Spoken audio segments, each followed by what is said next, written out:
When the judge says the words, "life without parole," this is the moment everything changes. For a second, the courtroom becomes completely still. This is the moment when denial ends and reality finally arrives. In this video, you will hear what happens in real courtrooms when convicted cannibals are sentenced to spend the rest of their lives in prison. These are not dramatizations. These are real moments when people realize they will never walk free again. In one courtroom, the defendant stood completely still as the sentence was read. No tears, no words. His face showed nothing, but his hands began to shake. For years, he had insisted he would walk free. When the judge said life without parole, that story ended. In another case, the reaction was different. As the sentence was announced, the defendant lowered his head and stared at the floor. For a moment, he whispered something no one could hear. It was the first time he showed any sign that he understood the consequences of his actions. In some courtrooms, the reaction is delayed. The words are heard, but the meaning does not arrive all at once. For a few seconds, the defendant's face remains blank, as if the sentence did not register. Then, slowly, the weight of those words begins to settle in.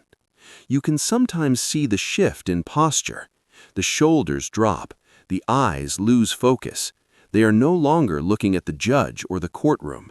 They are looking inward, realizing that the future they imagined no longer exists. This delayed reaction is one of the most unsettling moments in court. It shows the mind trying to protect itself from something too heavy to accept all at once. For many, this is the first time they truly understand what never going home means, not as a phrase, but as a reality that will shape every remaining day of their life. In another courtroom, the reaction was explosive. The defendant began to shout as the judge finished speaking. Court officers stepped closer, ready to intervene. This outburst was not anger at the court, it was fear finally surfacing. Some reactions are silent. One defendant did not move at all. No change in expression, no visible emotion. Witnesses later said this silence was more unsettling than any outburst. It was the calm of someone who had fully accepted what was coming. But the sentence is not the first moment of realization. For many defendants, the emotional weight begins long before the courtroom. They sit in jail for months, sometimes years, waiting for trial. During that time, many still believe something will change. They believe a witness will disappear. They believe evidence will be thrown out. They believe a deal will appear at the last moment. Some convince themselves that the sentence will not be so severe. They focus on small possibilities, a reduced charge, a future appeal, a technical error. These small hopes become a way to survive the waiting. But when the judge finally speaks, all of those imagined exits close at once. For many defendants, the courtroom is the first time they are forced to listen. In jail, there is noise, other inmates, guards, constant movement. But in court, everything becomes quiet. There is no distraction. There is no place to hide from the words being spoken. Some defendants avoid looking at the judge. They stare at the table. They watch the floor. They fix their eyes on a single point on the wall. This is not boredom, it is avoidance. Looking away becomes a way to delay accepting what is happening. Others look directly at the judge the entire time. They do not blink. They do not move. For some, this is an attempt to appear strong. For others, it is the last moment they feel seen as a person, not just a case number. The courtroom itself plays a role in these reactions. The formal language, the slow reading of charges, the legal terms that describe life-changing decisions in calm, neutral words. This contrast between cold procedure and permanent consequences makes the moment even heavier. As the sentence ends, Officers place their hands on the defendant's arms.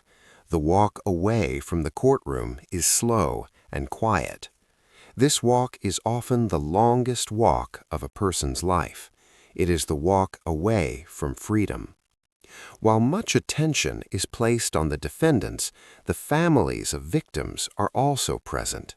For them, the sentence is not closure. It is only the end of one chapter in a long story of loss. Some cry, some remain still.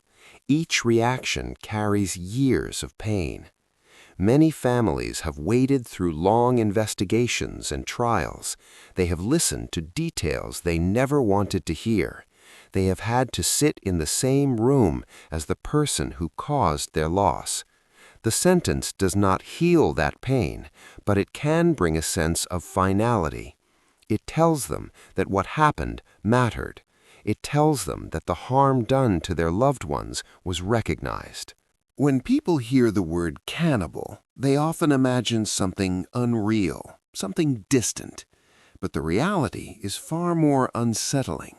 These crimes happened in real communities, among real people. The courtroom is often the first place where the full weight of those actions becomes visible. In several cases, the defendants spent years denying what they had done. They blamed others. They claimed the evidence was false. They told themselves stories that allowed them to sleep at night. But when the sentence is read, those stories collapse. Some defendants appear calm in court. They sit quietly. They keep their eyes forward. This calm is sometimes mistaken for strength, but psychologists say it can also be a final form of denial, a way to avoid fully facing the truth of what they have done. Others react with anger. They shout. They argue with the judge. They curse the system. These reactions often come from people who believed they could still escape the consequences of their actions. The sentence takes that hope away in a single moment. There are also those who break down completely. Their bodies begin to shake. Their breathing becomes heavy. They struggle to stand as officers move closer.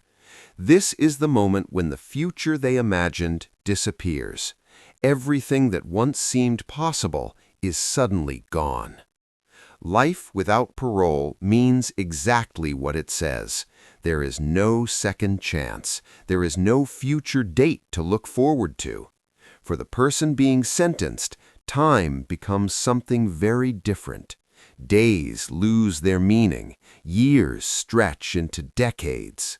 The courtroom is often the last place where the world sees these defendants as individuals. After the sentence, they become part of the prison system. Their lives move out of public view. The reactions we see in court are often the final glimpse of a person confronting the full weight of their actions. These moments are difficult to watch. They can be uncomfortable. They can be disturbing. But they matter because they show what accountability looks like in the real world, not as an idea, not as a headline, but as a moment that changes lives forever. If you choose to watch content like this, take care of yourself. Stories like these can be heavy. It is okay to pause. It is okay to step away. If you want to see more real courtroom reactions and true crime documentaries, you can subscribe for more.